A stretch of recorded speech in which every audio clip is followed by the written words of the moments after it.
Here's a swing tip on the approach shot at the first fairway at Zwartkop Country Club. If you think you're a little flattened coming over the top. So mostly what happens when you flat on the takeaway, so in other words, if the shaft is under this right arm, is that on the downswing, the first part of the downswing is too steep, so that's going to give you that over the top, the pull or the slice shot shape, whereas you need to be more on plane on the takeaway. So the shaft is above the right forearm, and this then in turn will slot the club better on the first part of the downswing.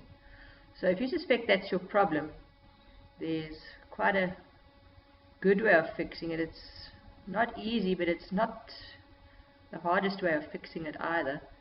Is if you take your takeaway from the front view, try and keep your right arm as straight as you can for as long as you can, and try and keep it on top of your left arm for as long as you can.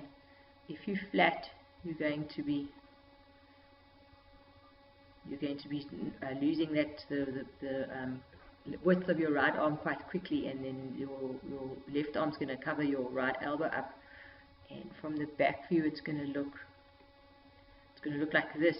See, I'm actually a little bit steep there because my right arm is nice and long, whereas on the takeaway, if my right arm folds in too quickly, then you're going to be very flat here, and then I'm going to come very steep over the top.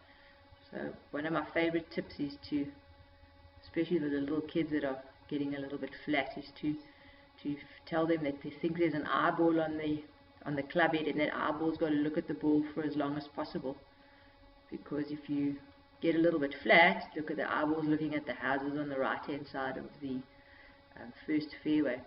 So yeah, you're with your approach shots and with all your iron shots, a good takeaway will definitely help slot the club in the right position on the first move on the downswing.